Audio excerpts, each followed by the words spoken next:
Halo semuanya, selamat datang di bahasan kita hari ini. Nah, kali ini kita bakal ngebahas sesuatu yang lagi panas banget di dunia otomotif, yaitu bahan bakar ekspansi global, bagaimana kenaikan harga BBM memaksa langkah strategis BYD. Bayangin, di tengah ketegangan geopolitik yang bikin harga minyak dunia jungkir balik, ada satu raksasa otomotif dari China yang justru harus putar otak dan malah lari kencang ke pasar global. Kenapa bisa gitu? Yuk, kita bedah sama-sama. 71%. Coba resapi dulu angka itu. 71%. Ini bukan cuma angka naik turun biasa tiap bulan loh. Ini adalah lonjakan penjualan mobil BYD di luar negeri. Dan tebak, ini cuma dalam waktu 1 bulan terakhir aja. Buat para analis otomotif, angka segini tuh bener-bener bikin geleng-geleng kepala. Maksudnya, bayangin deh, ada perusahaan yang tiba-tiba permintaannya dari luar negeri meroket hampir 3/4 lipat dalam hitungan minggu. Pasti ada sesuatu yang gede banget yang memicu ini kan? Nah, usut punya usut, pemicu utamanya tuh kerasa banget di kantong kita semua. Harga BBM yang meroket tajam pasca ketegangan di Iran. Konflik di Timur Tengah ini benar-benar bikin harga minyak dunia bergejolak parah. Efeknya, tiap kali orang mau isi bensin, dompet rasanya menjerit. Kepanikan ini terjadi di mana-mana, di seluruh dunia. Orang-orang jadi mikir, wah nggak bisa gini terus nih, harus cari alternatif. Dan disitulah kendaraan listrik terutama buatan BYD tiba-tiba jadi solusi yang paling masuk akal buat neken pengeluaran. Jadi bisa dibilang, krisis energi ini malah jadi semacam bensin yang membakar semangat penjualan global BYD. Oke, kita masuk ke bagian pertama. Ledakan penjualan global BYD memanfaatkan krisis. Biar lebih kebayang, kita lihat angka pastinya. 134.542 unit. Yap, berdasarkan data dari Business Times dan Weibo, ini adalah total penjualan mobil BYD di pasar luar negeri cuma di bulan lalu aja. Ratusan ribu orang di seluruh dunia berbondong-bondong beli mobil listrik BYD. Kenapa? Ya karena tadi, bahan bakar biasa udah terlalu menguras kantong. Mereka butuh jalan keluar yang lebih praktis dan pastinya lebih irit buat jangka panjang. Tapi tunggu dulu, ceritanya nggak cuma soal kesuksesan.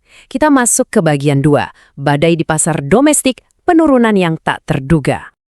Ini dia realitas gandanya. Ibarat koin yang punya 2 sisi yang beda banget. Di satu sisi, pasar global mereka lagi meledak luar biasa berkat tingginya harga BBM.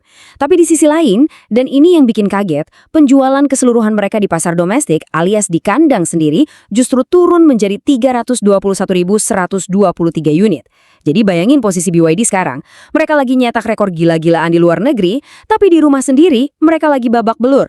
Risiko yang mereka hadapin benar-benar tinggi saat ini. Terus, apa yang bikin mereka babak belur di Cina? Ada badai sempurna yang lagi menghantam mereka. Pertama, pemerintah cabut subsidi yang selama ini bikin mobil listrik menarik buat warga lokal. Kedua, saingan mereka tuh ngeri-ngeri banget. Ada Geely yang udah punya nama besar, dan bahkan raksasa teknologi kayak Xiaomi sekarang ikut-ikutan jualan mobil listrik. Dan yang ketiga, ini yang paling parah, terjadi perang harga yang luar biasa sengit. 3 hal ini gabung jadi satu, pelan-pelan ngabisin pendapatan BYD. Dampaknya, utang jangka pendek mereka dilaporkan melonjak tajam. Saking brutalnya persaingan di sana, BYD sampai harus ngambil langkah ekstrim. Mereka memangkas harga mobil lokal mereka rata-rata sampai 10%. Ini bukan sekedar diskon akhir tahun biasa ya, ini adalah pemotongan harga paling gede yang pernah mereka lakuin dalam 2 tahun terakhir. Saking kepepetnya, mereka bahkan sampai mengabaikan peringatan dari pemerintah yang minta perang harga ini di stop.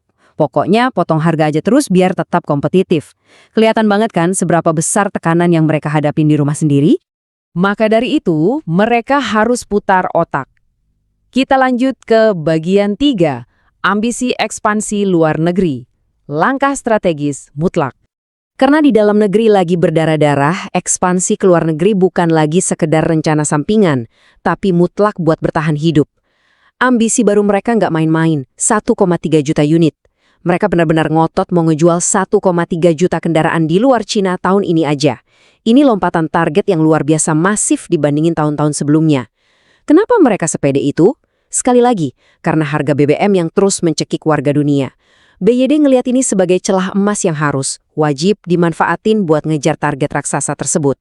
Lalu gimana cara mereka naklukin dunia? Masuk ke bagian 4, senjata baru penakluk pasar, mengerahkan teknologi baru. Di Beijing Auto Show kemarin, BYD ngeluarin amunisi pamungkas mereka. Ada 2 senjata utama nih, strategi multibrand dan baterai blade revolusioner. Lewat berbagai merek di bawah naungan mereka, BYD mau menjangkau semua kalangan, dari yang cari mobil murah sampai kelas premium. Terus, baterai Blade ini bisa di-charge super cepat. Ini langsung ngejawab ketakutan terbesar orang-orang kalau mau beli mobil listrik. Nanti nge-charge-nya lama nggak ya? Nah, BYD langsung sikat keraguan itu. Coba kita lihat langsung buktinya di SUV terbaru mereka, Great Tank. Mobil ini muat 7 orang, cocok banget buat keluarga. Tapi yang bikin melongo tuh jarak tempuhnya. Sekali nge-charge penuh, mobil ini bisa jalan sejauh 1000 km. Gila kan? 1000 km. Ketakutan baterai habis di tengah jalan langsung sirna. Harganya mulai dari 250.000 yuan atau sekitar 637 juta rupiah. Untuk spek dewa begini, itu kompetitif banget. Nggak heran, baru dirilis 24 jam aja, udah ada 30.000 pemesanan yang masuk. Benar-benar nggak terbendung. Jadi, itu dia gambaran besarnya. Pertanyaannya sekarang, dengan ancaman harga BBM yang terus membayangi, mampukah BYD menaklukkan jalanan dunia? Kita udah lihat sendiri kan gimana krisis BBM ini ibarat pedang bermata dua. Bikin pusing pabrikan mobil bensin, tapi justru ngasih jalan tol buat produsen mobil listrik kayak BYD untuk ekspansi habis-habisan. Di tengah gempuran pasar domestik yang berdarah-darah, BYD lagi berusaha nulis ulang sejarah otomotif dunia. Apakah pada akhirnya krisis energi ini bakal nganterin mereka jadi raja otomotif global yang baru? Ya, waktu, ketangguhan inovasi mereka, dan tentunya fluktuasi harga minyak yang bakal jawab. Makasih ya udah nemenin saya bahas topik seru ini. Jangan berhenti belajar dan pantau terus tren di sekitar kita. Sampai jumpa lagi.